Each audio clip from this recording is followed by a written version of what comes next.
what it is actually. Call it a workshop. My name is Paul. I'm an alcoholic. Hi, Paul. And I've had the privilege of coming here, not as a client, but as a visitor for about 11 years in a row. And I've seen a lot of new faces over those years. And some people, I had the great joy of watching them when they first came in here. And sometimes you can see people's growth if you're not here all the time. If you see them every day, it may be like a slow. But I'd be away 6 months, I'd come back and they were still there, and I could see them getting, it was just a perfect, like a AA infomercial. You know, if you could have combined it and done it speed after 4 years, and you could sense the ones that are gonna be quote unquote successful sometimes. You can just feel it. And then, and all it is that little bit of willingness, and also combined with an understanding that you're fucked, really.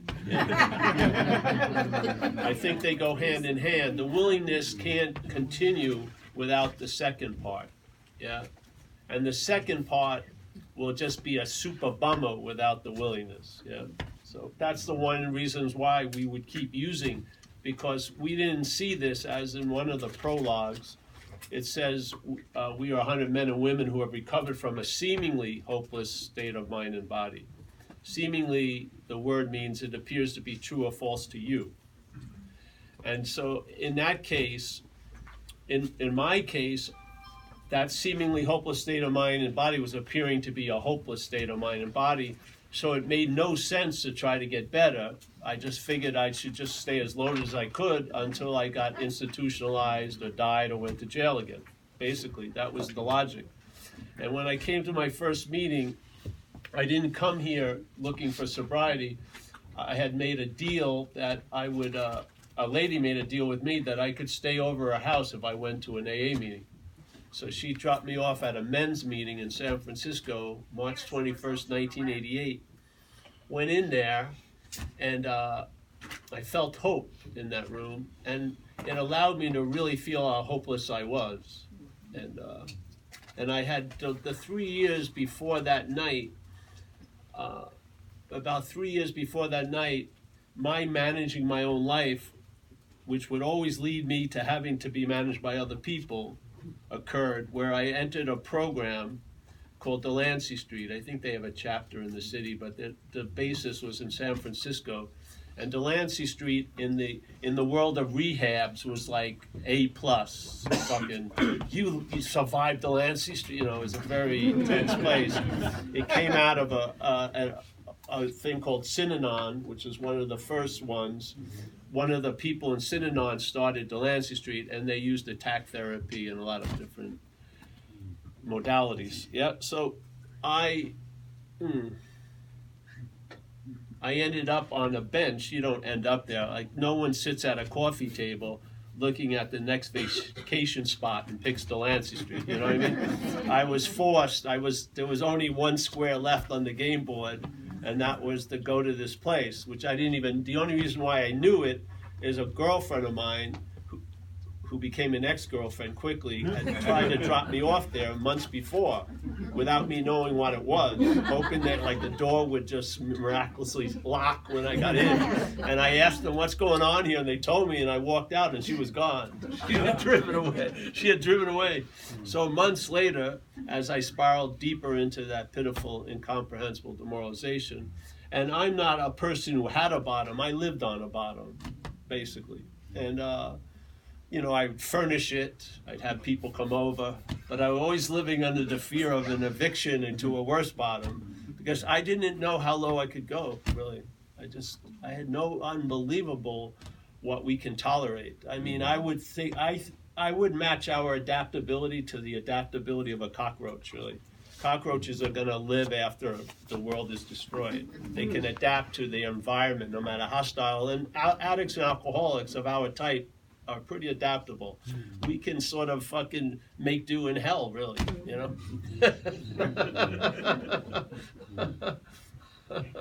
So I sat on this bench. Oh, it was such a trip. It felt like this, really. I sat on the bench, and there was all these people moving back and forth, and they were better dressed than I was at the time.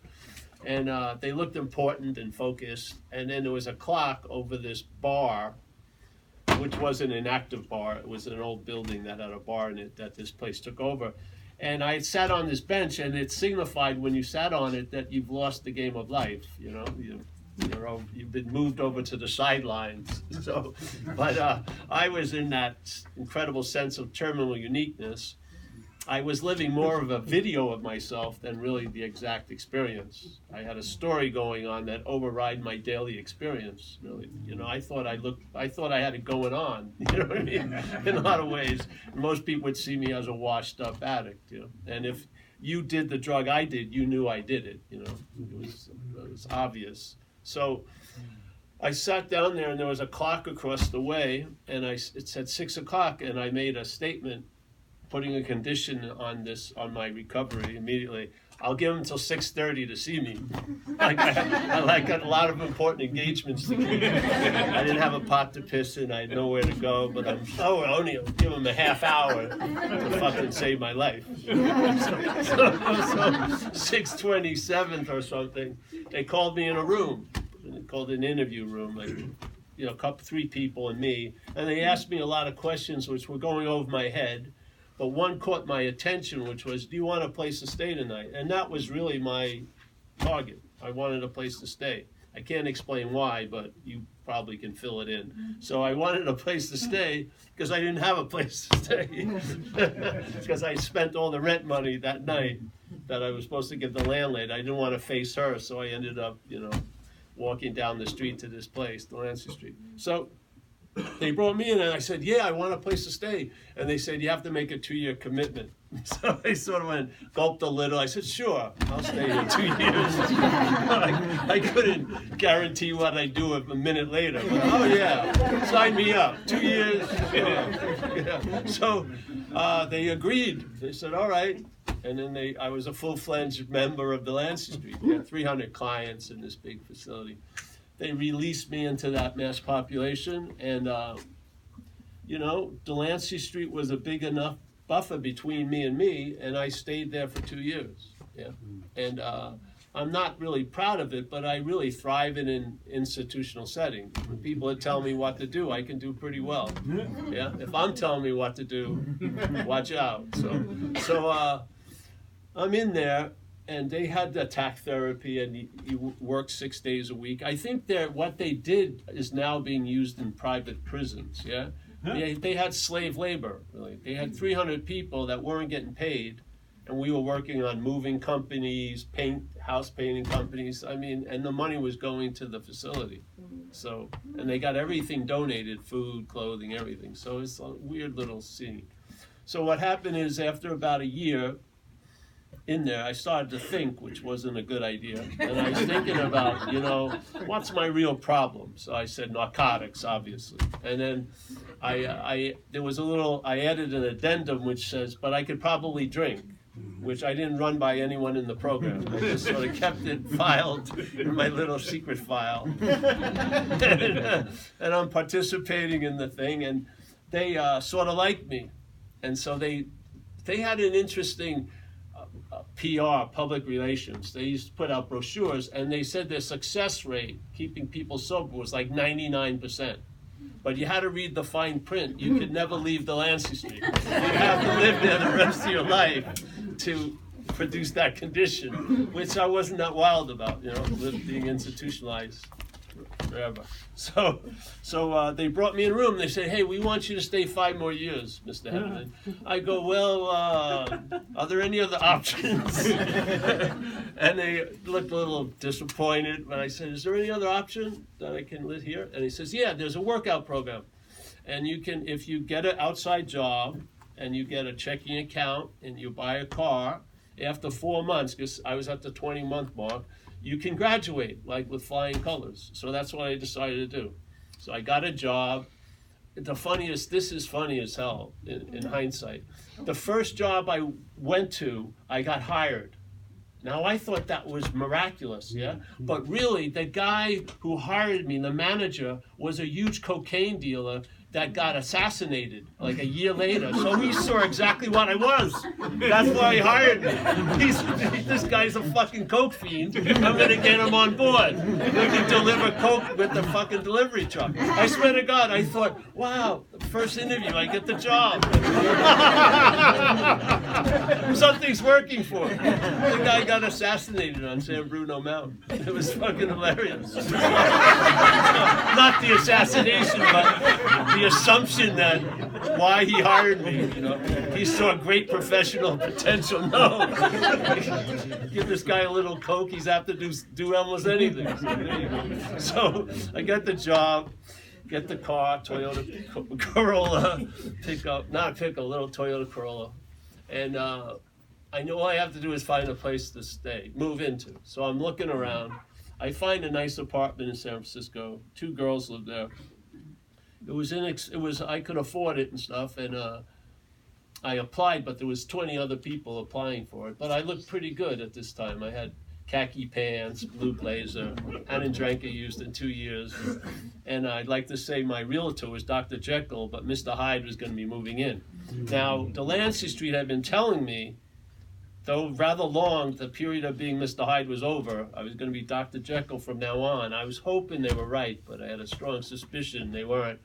So these poor girls, under the illusion it was Dr. Jekyll, they signed me up, and then Mr. Hyde moved in. Because the first night after being let out of Delancey Street, I didn't know what to do with myself after work.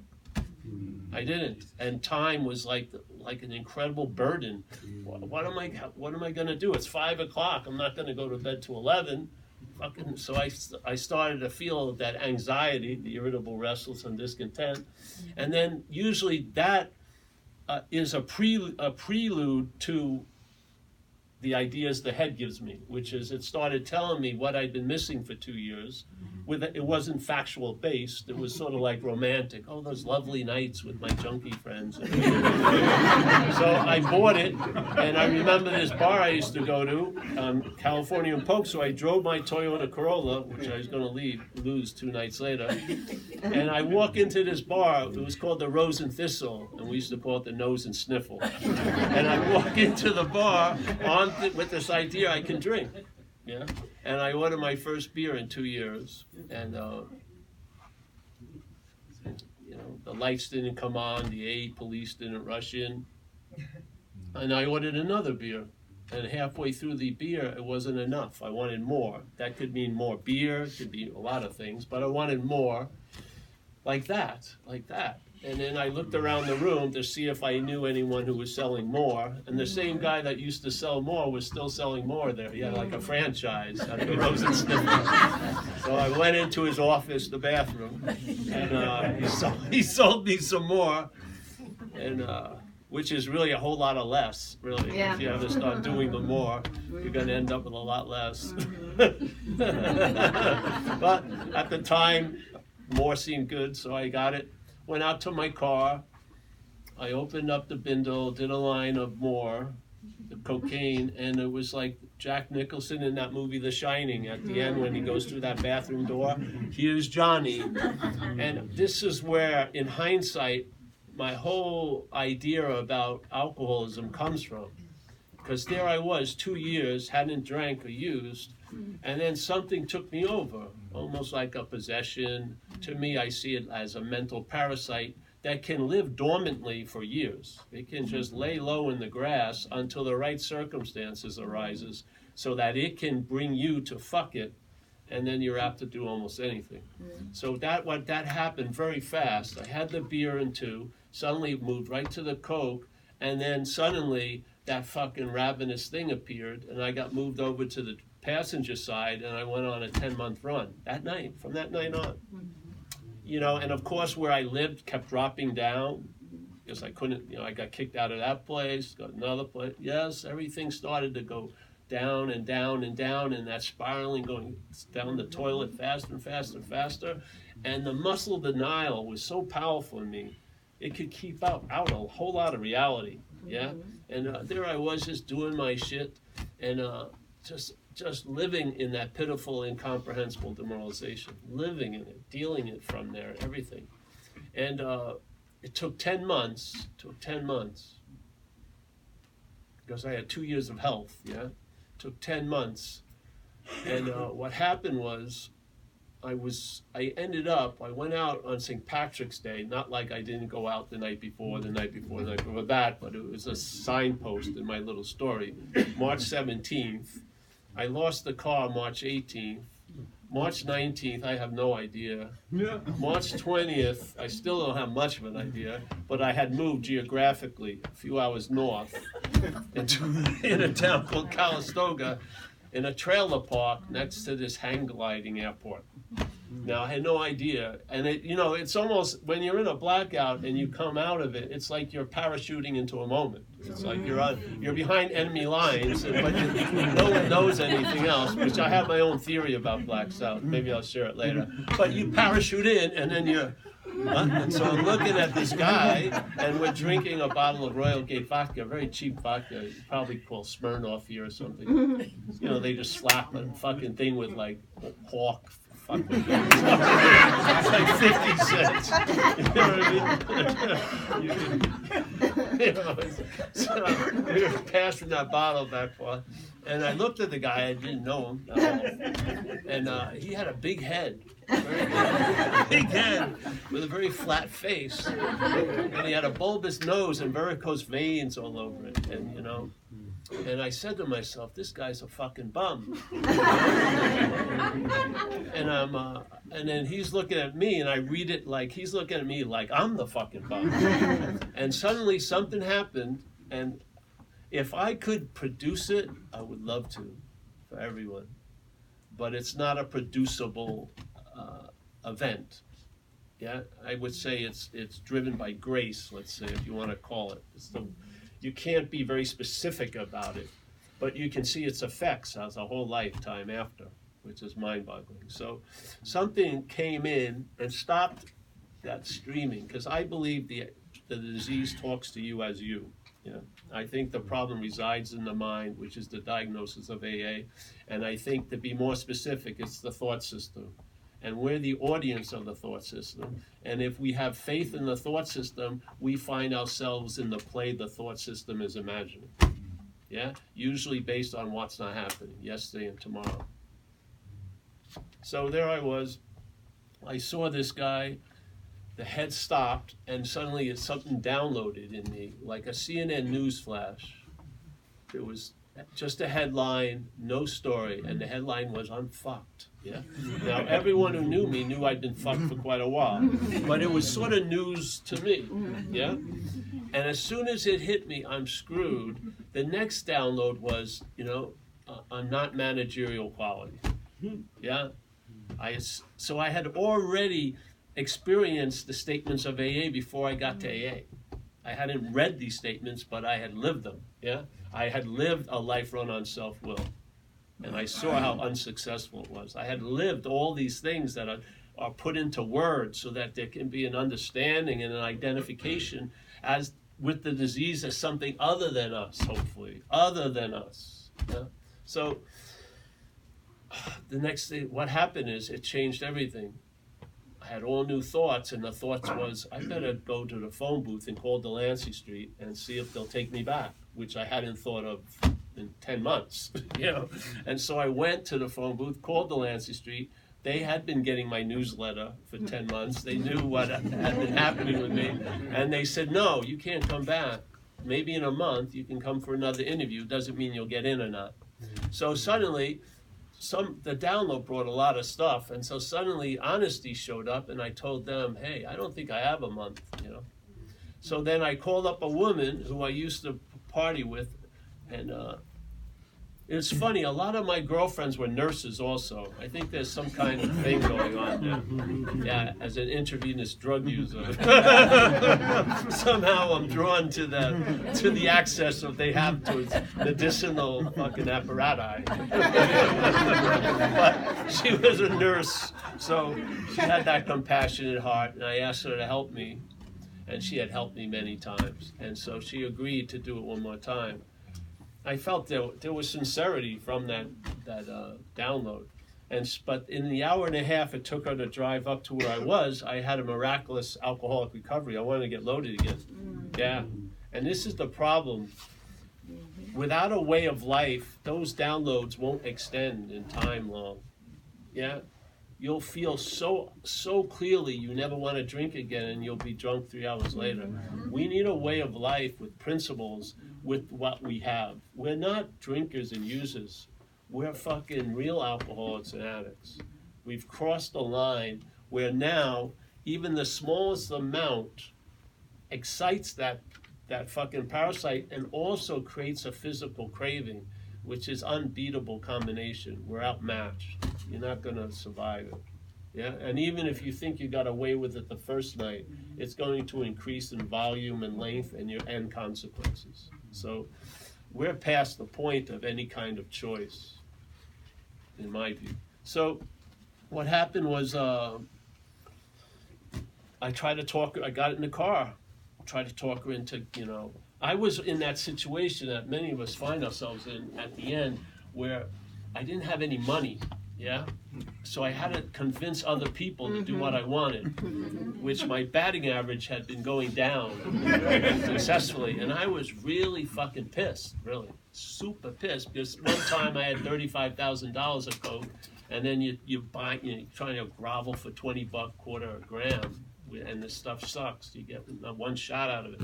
It's like fucking it's like there's a image in Tibetan Buddhism called the hungry ghost, where there's this huge beast, looking like it needs a lot of fucking food, but with a very small mouth. That's exactly what it's like with an addict. Yeah. The addiction is never going to lead to a cessation. It's never going to bring us. You're never going to go, oh, thank you, Queen Cocaine. Satiated. Never again do I need thee. Thank you so much. I'll pass on your message to others. No, you're going to do more and more and more. And the more you do, the emptier it is. Yes? So it's a perfect example of the hungry ghost. So what happened is I started trying to talk her into getting some beer, some cocaine, get the dirty magazines, rent their hotel room. She had followed that equation many times with me, hadn't been that successful for her, not that satisfying. So she said, no, we're not doing that today. Do you want a place to stay tonight? I said, yeah, I do. And she says, you got to go to an AA meeting. So in hindsight, this seemed like incredible progress. The last time I had a deal, I made a 2-year commitment. Now I only got is 1 hour. I can do that standing on my head. Yeah. So she took me to a men's meeting, March 21st, 1988, and I've been sober and clean ever since. So what happened with me, the possibility of sobriety downloaded, and then I had no idea of AA, really, none. The next day, what was going to allow that sobriety to extend was introduced, which is AA, the AA way of life. Without that second meeting, that would have lasted maybe 2 to 3 days. Yeah, but because it moved right into action, into AA, I found a way of life that's lasted 31 years. Yeah, and this is one of the most important things to me for people who are of our type. There's no quick fix because of time. You need a way of life. Yeah, you can go away for a month and have an incredible awakening and feel like you're never going to do something, but if the same old habits are going to pull you back to the same fuck it sooner or later. So this is what AA provides, is a huge support for a new way of life, a way of life of abstinence and of principles, yeah? Because it's obvious, the abstinence, see, if you allow one thought about a drug to come in and land, you start getting that smell, You start sniffing around. It can trigger the old bloodhound in you, like, that, where's the fucking coke? Whatever, I mean, it's really, so the abstinence is such a beautiful space. Yeah, you don't think about it anymore. You don't have any feelings around it. You've been placed in a position of neutrality with no effort or thought on your part. Yeah, and then that neutrality maintains itself over time. In the beginning, it's difficult because you've been going down the stream the wrong way. So to correct that, it may have to look like something abrupt has to happen, some real changes have to occur, but the other flow is the easiest off the way. You just got to get released back into that stream. And the way you feel like it's going to be now of AA won't be in a few years. This is the easiest off the way, completely. So that's why I always like to suggest, because a lot of times all the talks are about the newcomer, but the newcomer, if they can feel this certainty that the old timers in this room may have about recovery, that's the greatest message. This thing, the problem will get to a point where it will not exist for you. You're not going to be fighting it or struggling against it. It's going to be like it never happened. That's a fucking great solution. Yeah? So I believe the solution is perfect and the delivery of it is perfect in AA. What we need to get clear about is what's the problem. Yeah, I don't believe that you're an alcoholic. I believe alcoholism has you. Yeah, I believe you can be taken over by many things. You can be taken over by the spirit, or you can be taken over by a parasite. And you're going to be used to express the spirit's view, the spirit's nature, or the parasite's view. It's parasites. You're open. Whatever takes you over is going to be the determining factor. Yeah. So I don't believe, and I believe it is a foreign installment. I believe alcohol is like a pathogen, yeah, that's introduced to us, and how it amplifies itself is through self-centeredness, and how it actually constantly works on the host is by talking to the host seemingly as the host, when it's the parasite talking. We can't see the difference. So every time we meet the parasite in our life, internal life, we call it me. Yeah? To me, this is the point of the bondage of self. You don't know the root of the problem because you're taking yourself to be the problem. Yeah? If you could see alcoholism as other, then the possibility of really being free from it would be available. If you don't see it as other, you're going to try to be free as it. Yeah, and it's going to severely limit the effects of the program, severely limit them. After 20 years of being under the influence of the higher power, you should be fucking pretty somewhat cocky about being okay a day at a time. You shouldn't be living in a fucking fear all day. 20 fucking years? No. There should be recovery progresses. Recovery progresses, yes? As it says in our thing, a vision for you. It says constantly that this higher power is going to constantly reveal to us shit. Constantly. It doesn't say only the first year. Constantly. There's going to be a constant revelation. Yeah? And what changed my whole program was when I saw that what I was calling me wasn't me. Because I realized my desire for freedom was handcuffed by being identified as the problem. I was trying to, and we have a statement in our society, self can't get out of self. That's the exact explanation. Why can't self get out of self? Because first of all, what you are is not self. Yeah? Self trying to get out of self is just more self. Just the idea of it in the book, it says, to me, the unspoken step of AA is quit playing God. It doesn't work. Yeah? So let's just say that the problem resides in your head and it's playing God, yes? It's telling you how you are, how you're going to be, how it is, how next year's going to be, oh, this party's going to suck, whatever. It's constantly forecasting shit it has no idea of, yeah? But we're avid subscribers to it because it sounds like it's from us and about us.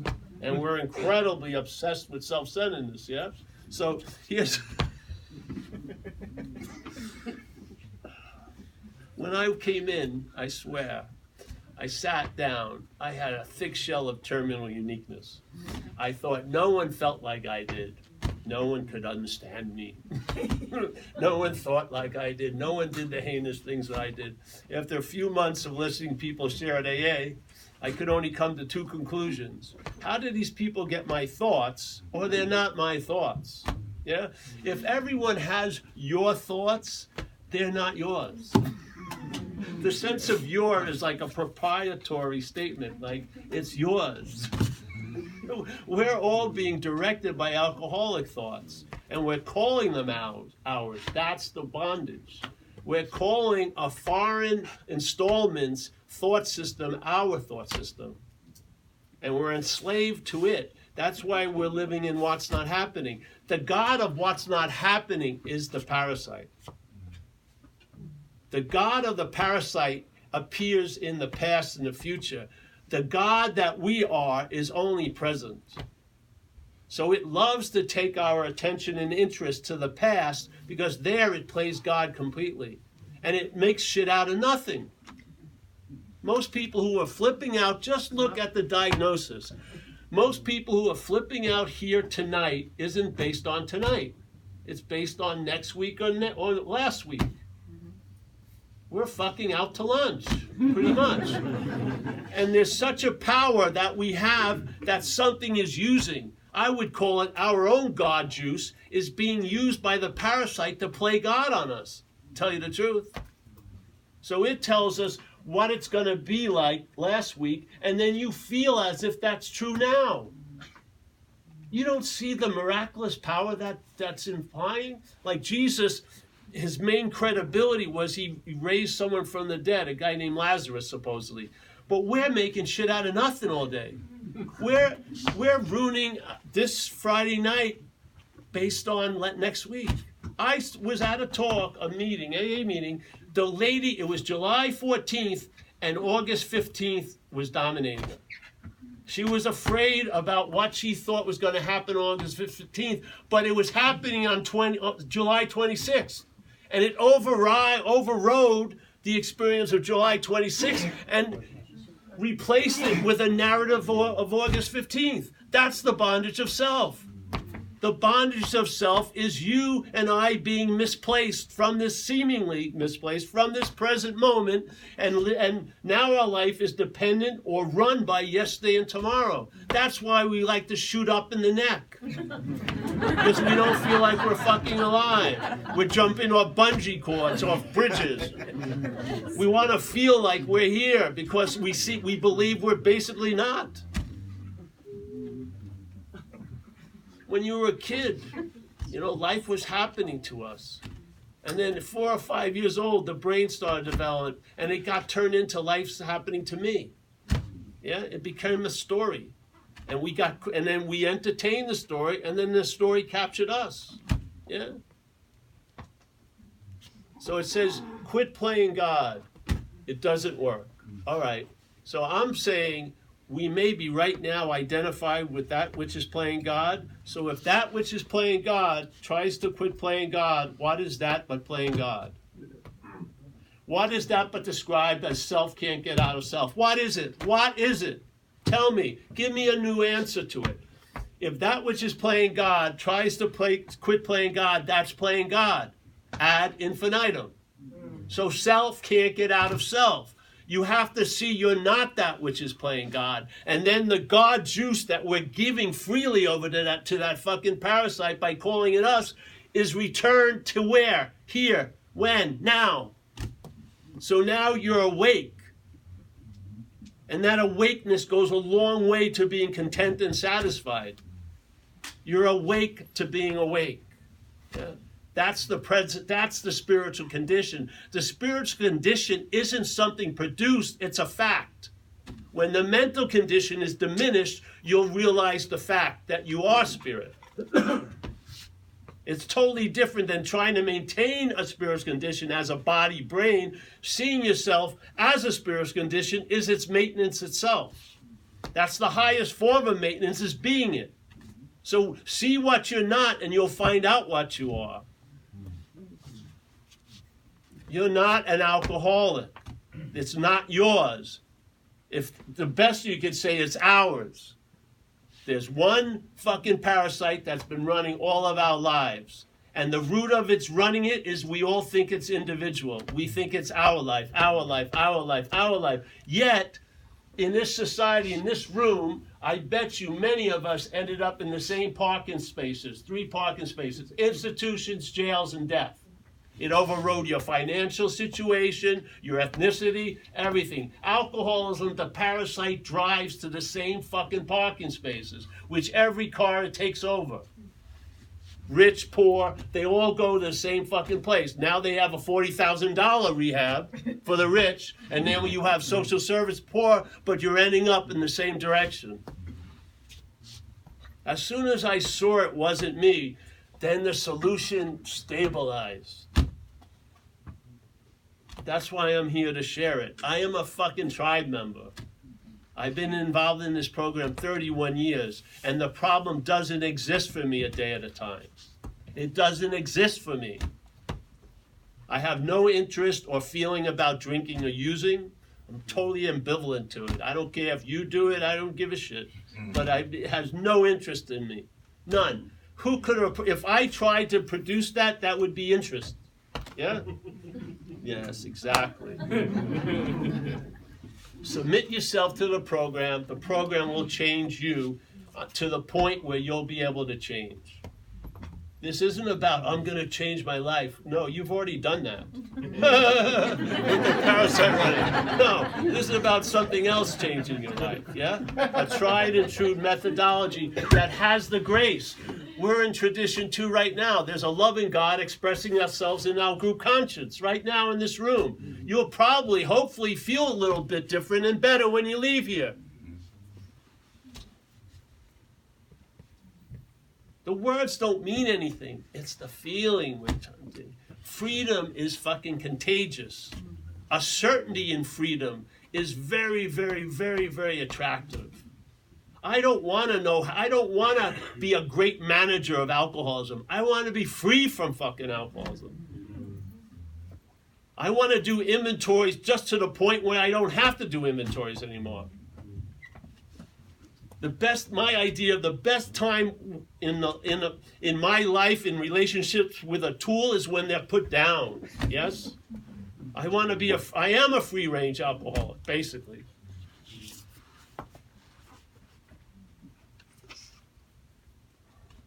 The sky's the limit, man. The sky's the limit here.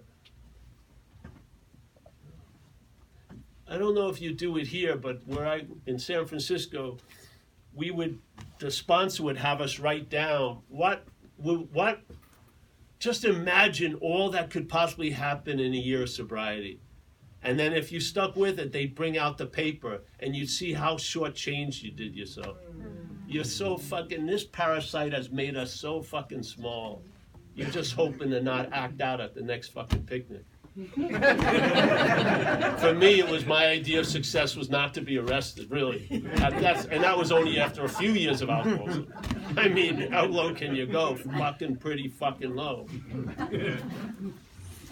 So there's a freedom, there's a solution. Allow it to work on you. Your period of thinking you're working it is quite minimal. It's the first few years when you're working the program. Then obviously there's a shift where it's working you, and then there's a living of it, yes?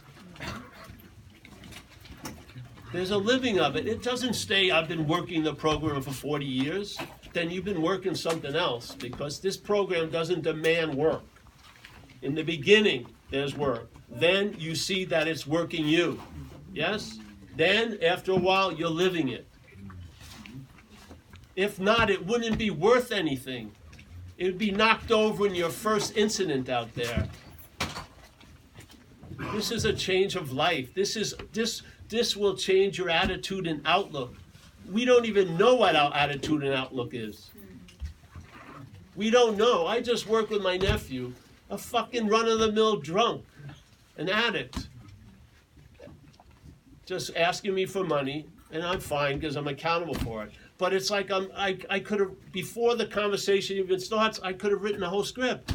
I've talked to thousands of them. We're not dealing with you and me. We're dealing with the fucking parasite. And then when you get into all the consequences it produces, then it fucking just lifts off you and you suffer the fucking consequences. You're going to be in jail for the 30 years. It wants to lead you to fuck it. Once it gets you there, it's going to suggest shit. And you're probably going to follow at least one of those suggestions, and you'll get jackpotted. That's how it goes. Once, let's say here, if you see alcoholism, it's an amplifier. Everyone has self-centeredness. We're extreme versions of self-centeredness. So alcoholism affixed to the self-centeredness amplifies certain qualities. So let's say I have a tendency to be jealous. I start drinking and using. In a few months, I'm up on stalking charges. Yes? It amplifies it. Yes? This is what it does. It doesn't amplify inclusiveness, compassion, empathy. It amplifies, fuck you, I'm right, you're wrong, and you've done it to me. Really. And the first big wave when you're in this program, new or not, the first wave is when you and I finally see our role in things. Someone has a story for 30 years. Oh, that fucker cold cocked me at that bar. And yet, if you saw the videotape, you were making eyes with his girlfriend 20 minutes before. That's just selectively forgotten. So the narration gets reinforced. And then you get, oh yeah, someone cold cocked, and you just fucking, it's like you share it on a stock exchange, fucking stories, and yeah, you get to be alone and right. Wow. That's a win. You're like, you don't even have to be enslaved. You enforce the slavery on yourself. You don't even have to put in the handcuffs. You fucking, you get your shirt's tailored to fit them.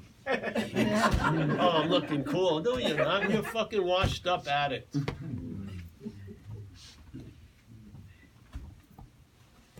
I'm hoping we'll all be done before we're done, because we're all going to die. I'd like to see us all be done with this fucking thing so that we can at least have a part of a life, yes?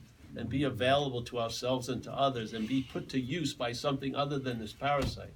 Because the higher power will do exactly the same thing as the parasite. It will take the same information the parasite does to build its case, and it will use you to use that information to free you. Everything that's ever happened to you will be put to good use through the higher power in AA. Shit that you would said, there's no value in this fucking life I lived for 5 years. Then you enter AA and it's put to great use. That's the indication of the higher power's nature. You know the nature of the parasite. The higher power, the nature of the higher power is completely different. It's win-win, it's inclusive, yeah? And suddenly, I'll tell you, man, one of the most foreign effects of the program, it took me a long time to figure out, was acceptance of this. I finally was living in like a field of acceptance of what I'm not, instead of a constant urban renewal project having to constantly work or fucking whatever. I realized this is a Toyota. It's not going to be a chariot of the gods. Yeah? It's just stay out of trouble and go to thrift stores and get some lattes. Yeah, let's not have high goals. Yeah, and just be put to use, and then you're available and present. Can you deny that you're seeing, hearing, feeling, tasting, touching right now? Can you deny it? Anyone? No. Do you have any volition in it?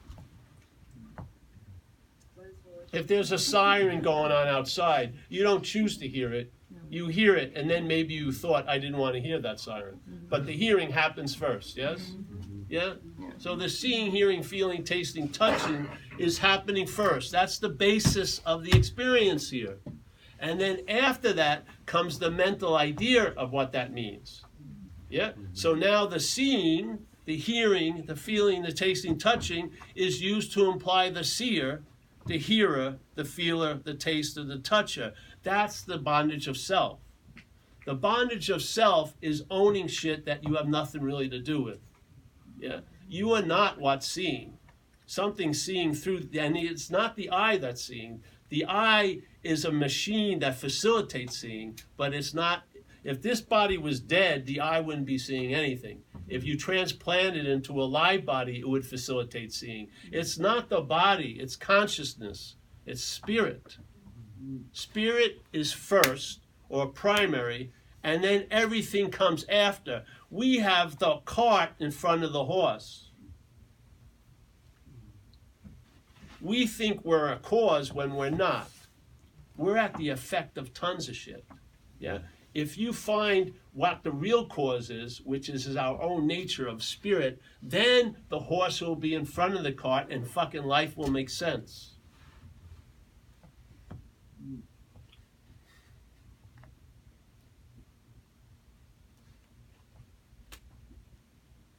And if you're in the first year, I suggest, if I had a prayer, pray for the ability to be convinced.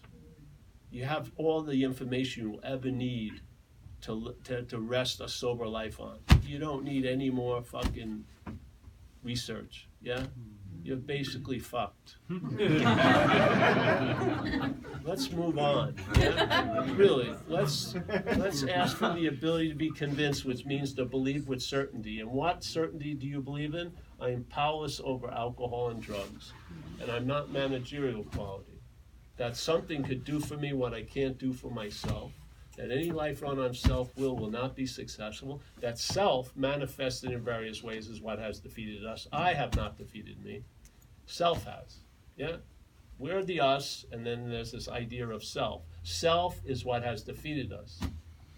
Not us, self. So when you're doing an inventory of self's manifestations, try to refrain from calling them your manifestations, because they're not. Yeah? It says it in our book. Read it if you like, 64. It goes into the inventory process, and he says it in a lot of different ways, but this is the one that got me. It says, being convinced, which means to believe with certainty. When? Now. Being. It doesn't say, I was convinced, or I thoroughly will be convinced. It's being convinced. You're very clear at observing your own life, these certain things. You're an alcoholic, yeah? You cannot manage your own life, all that stuff. Nothing's going to, human power is going to relieve you of it. These things you need to be convinced of, yes? So now you're convinced, and it goes, all right, being convinced that self, manifested in various ways, is what has defeated us. We're us, yeah? And then there's something called self. If I defeated me, it would have been, all right, being convinced that Paul manifested in various ways is what has defeated Paul. It doesn't say that. Self, us. It separates the two. Being convinced that self manifested in various ways is what has defeated us. We're going to look at some of its common manifestations, and this is the inventory process. The next paragraph says resentment, so follow it, yeah? One of the common manifestations of self in one's life is resentment. So when you're occupied by an extreme version of self, which is alcoholism, you're going to see a lot of resentments, a lot of threats where there aren't any, yes? Your perception is going to be skewed, not by you, but by self. So it's sort of like someone shared when they came in, how Stanley, well, I use an example. So here's Stanley, and Stanley's manifesting through Paul, yeah? And when Paul recognizes the manifestation coming through it, it calls it mine. I would be in the act of being identified as Stanley, yes? I'm not Stanley, but I can be in the act of being identified as Stanley by what? By calling Stanley's manifestations my manifestations. This, to me, is the root of alcoholism. It's the act of being identified as what you're not. And this thought system reinforces it all day. To me, that's the bondage of self. I don't believe it's obsession. I believe the obsessions, yes, are used to reinforce the identification. That's as simple as that, yeah? So being convinced now, yeah, please, that self manifested in various ways is what has defeated us. So there's the separation. We will now look at its common manifestations. Resentment, then they go into fear, then they go into harming other people in pursuit of what you want. Then why does it make sense then? Why am I calling them my resentments? If self manifested them through me. Am I the owner of them? No. Am I accountable for them? Yes, here. But I'm not responsible for them. And this idea of responsibility and accountability always comes up. So let's say I have a dog and my dog shits on the neighbor's lawn. So the neighbor calls me up. Now I'm accountable for the dog shitting, but I didn't take the shit. Right? So I go over there and I clean up the shit, and basically I forget about it. Now, if you think you took the shit, you'll be thinking about for fucking years. Why did I shit on the neighbor's lawn? I'm a shitter on neighbor's lawns. Your head would have a field day. But no, you're accountable, but you're not responsible. You're not responsible. So when you read the step, the powerless over alcohol and drugs, that's sort of like you've been dancing with a gorilla. You're going to stop when the gorilla wants to stop. Then why are you allowing the head to manufacture so much guilt and shame from the behaviors you really had nothing to do with? When I drank or used, I was apt to do almost anything to anybody unless you could physically stop me. There was no volition. As soon as I started drinking, there was no volition. Where's the forgiveness? I think it's overdue. I do. I think it's overdue. Because again, the God of self plays in the past, and it harvests a lot of crops of guilt and shame from the past. You could be off that hook if you saw the powerlessness of the disease. Yeah? You were used for transportation. You do not see the car that was used for the bank robbery in court. You don't. Yeah? You don't. The car had really nothing to do with it. It got him there.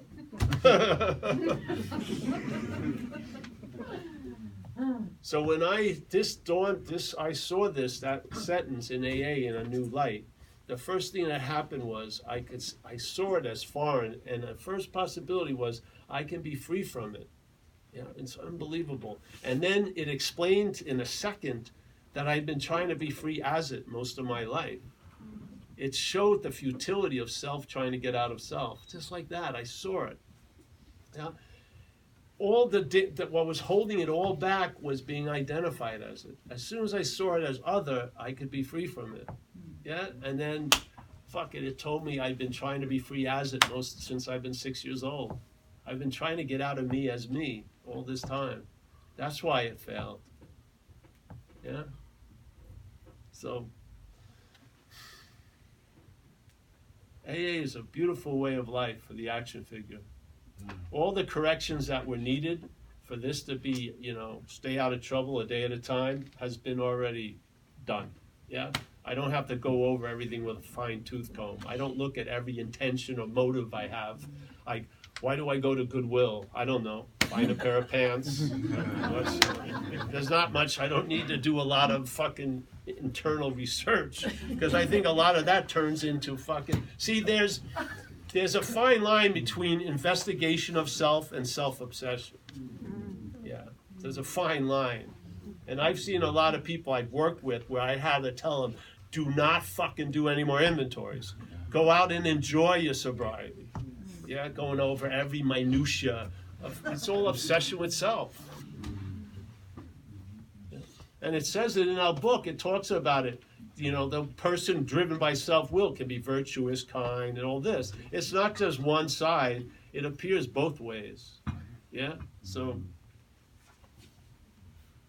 everyone, I hope, here is sober tonight. Let's have that become a basis, and all the other shit can work out pretty well over time. But let's all agree, why don't we just allow this basis to stay at the foundation?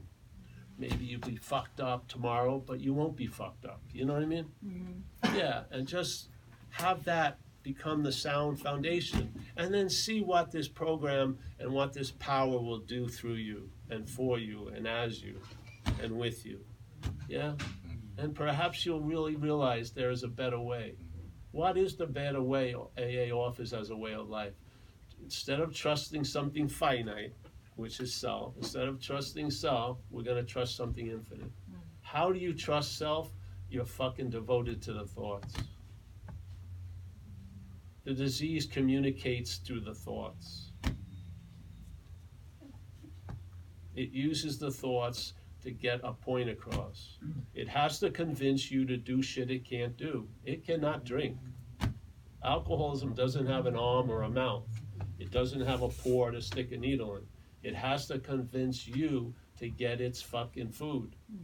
And it's just like every other parasite in nature. I'm a big follower of parasites. I'm serious. And people send me a lot of shit because I am. But the first one I got introduced to, which blew my mind, was a species of mushroom called cordyceps. There's a lot of different ones. And so the cordyceps, because in life, everything has this giant impetus, which is to reproduce. Yeah, that's their drive. And so the mushroom has a very, very faulty system of reproduction. It has the hope that an animal will hit it and get some of the spores, or the wind will blow into the right direction.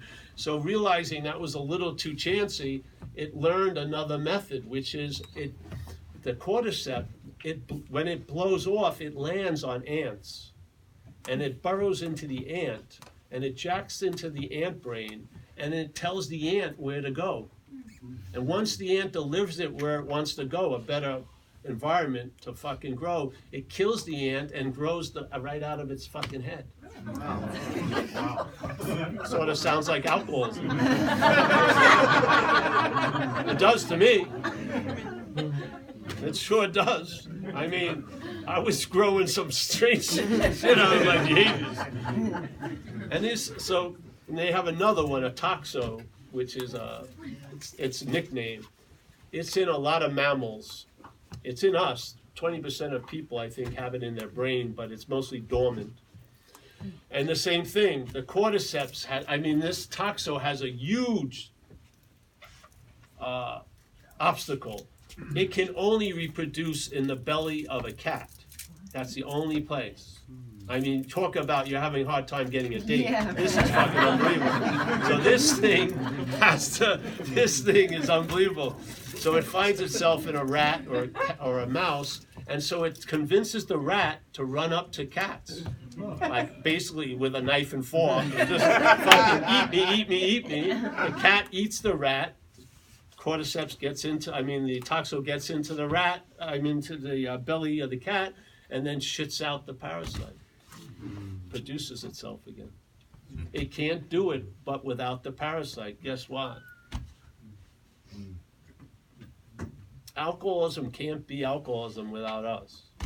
It needs to express. It needs to fucking leave effects. It needs to influence. It needs to mark. It needs to tattoo. It needs a lot of shit. Yeah? And it has its drive, and you can see it. It doesn't have an infinite amount of traits, and you know where it likes to go.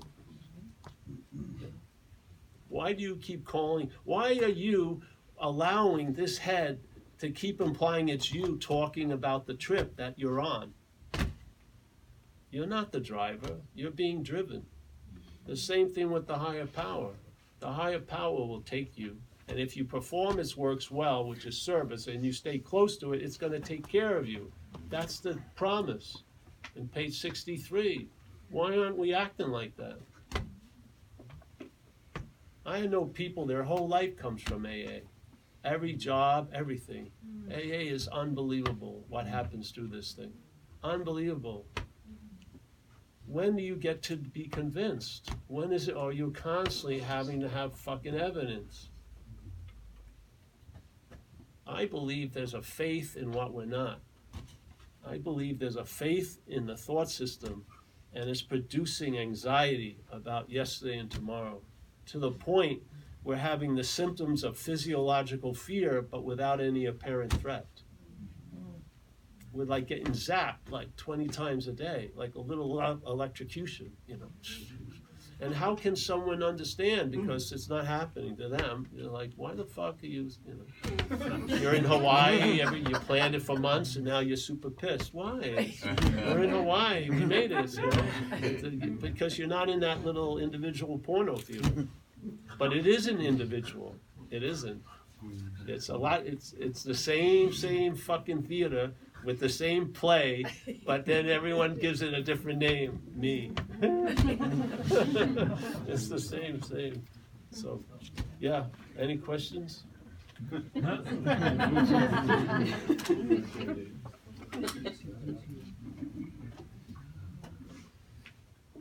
If you see it as not you, it goes a long way. It does. How can you be free how can you be free from it if you're attached to it? You know, and it's not going to become a service animal. It isn't. It's not going to be a little pet. It isn't. It's not going to behave. It has a nature, and that nature is to get a life that it can, and we're supplying a life for it to express through. That's what it wants to use us. So, yeah, and hold on one second. One more thing. It's such a hostile parasite. It has come up with the greatest, really, just like the cordyceps and shit like that. It has convinced the host that it's the host. It's unbelievable. It convinces us that it's us. And we're defending it and living for it and protecting it. And oh, it's incredible. And you're worrying about someone you're never even going to be. The idea of the person you're worrying about called you, you're not even going to be like that when you arrive. All the worrying has been for an imaginary fucking person. You know, I would imagine the natural resources could be put to better use. You know what I mean? Maybe lighting up your day. I don't know. I sort of feel, I mean, no one's going to do it for you. You might as well be what you're looking for. Yeah, you might as well be content and satisfied. It may cause your pursuit of happiness to turn into a leisurely walk. You know?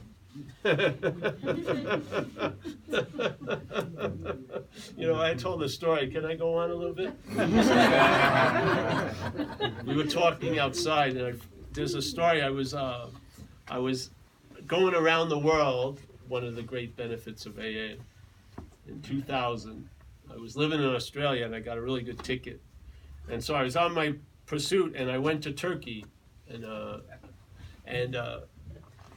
Turkey, Istanbul is a beautiful city, and they've got this famous blue mosque, very famous, and they have this place called the Sophia, I think, and it was a Muslim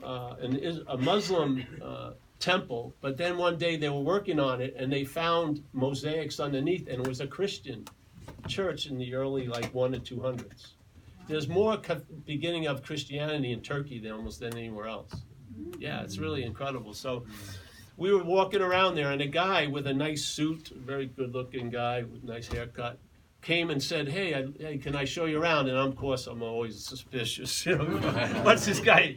You know, but he was pretty cool, and he took us around, and then he brought us to this door, this brick building, and knocked on the door, and a guy looking quite like him showed up, and then the guy we were with just disappeared.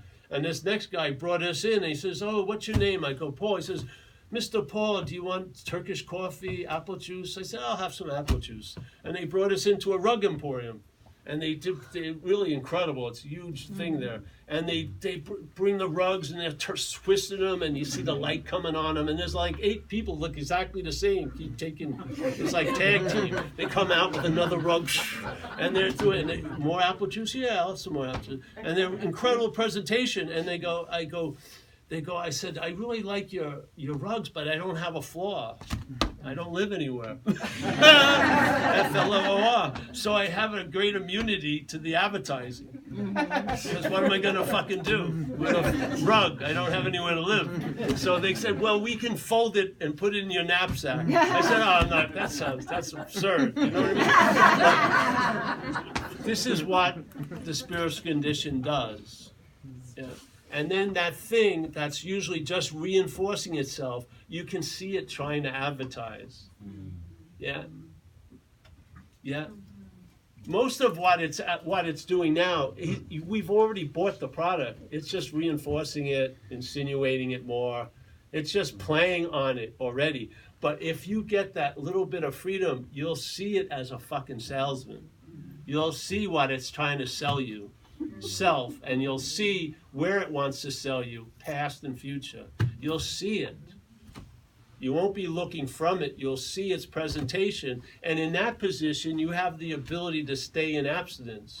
Yeah, and if a thought doesn't compel an action, yeah, if the thought just passes through here, the thought wants to break this membrane. We're like a membrane, and it wants to compel an action. So one thought, like if I have a thought, I hate my girlfriend.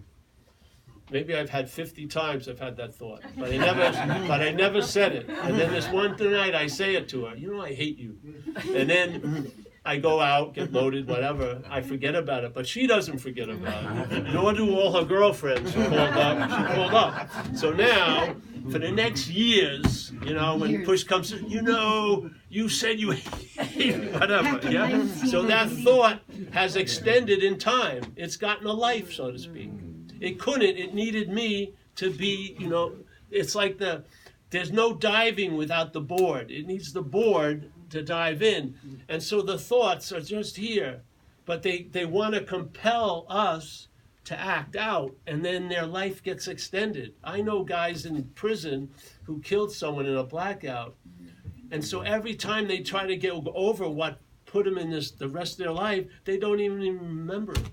That's how insane it is. They don't even remember what has now dictated the rest of their life. This is happening all day. We need freedom from the effects of thoughts. Yeah? And the AA program will allow something to come and become available, which is pause. Yeah? And pause is always before the thoughts, not after the thoughts. Pause is before. That's where the thoughts can be diverted. Yeah? They won't break out. They won't leave a mark. You won't get tattooed by them. Yeah? Because thoughts, actually, their nature is to come and go. I could go on more, but let's just leave it at that. I believe it's the my of the thought that gives it power. I believe we're identified as the thinker that gives the thoughts power. I do. I don't believe we're the thinker of thoughts. I believe we're the noticer of thoughts, but I don't believe we're the thinker of thoughts. And I do believe most of the thoughts that we're having in this room are alcoholic-based. There are a certain systemic thought system that has been recognized since 1935 and has been fucking revealed. Yeah? So that others who are suffering from it may be able to see what it's not, and it's not us. Yeah? So, yes, so I hope you come back tomorrow night. And, yeah. And we have books out there. We did a book on the 12 steps called Under Arrest. And we have a new one out called On Having Never Left. There's a famous yogic, you know, people do yoga, yogic mantra. It's translated in a lot of ways. This one way is, it goes, gone, gone, gone to the other shore. Now in spirituality, the other shore means like awakening or freedom, yeah, in Buddhism. So it goes, gone, gone, gone to the other shore. On arriving at the other shore, on having never left. You see? You see it? So basically, what gets diminished in AA is a mental condition, so the spiritual condition can shine unobstructed. You do not produce a spiritual condition, and I do not believe spirit has any maladies. It's not a spiritual malady, it is a mental, emotional malady. Yeah? The spirit is pristine and untouched. And there's another statement in the book, a lot of them, but this one, where it says we manufacture our own misery. Yeah? Now, I believe we provide the facility for shit to be manufactured. But I don't believe we're the manufacturing of it. I believe the parasite has taken the factory over and it's producing misery. That same factory can produce joy, service, compassion. Exact same factory, the same fucking stuff in there. It matters who's fucking directing it, who's running the factory. So we're saying in AA, a life run on self-will or self-reliance has failed you, yeah, which is the root of the problem. So reliance on self to an extreme level, to me, would be being identified as a self. You can't be more reliant on it than taking it to be you. That is the root, yeah? So the freedom from that, the weakening of that. So here, now my facilities are being run by something else, and they're not being used to manufacture misery. So I don't believe we're the manufacturer of misery. I don't. I think what happens is the misery is manufactured, and underneath it says "Made in Paul." But I don't believe that. I don't. I'm not going to take ownership of it. Yeah. So that's it, eh?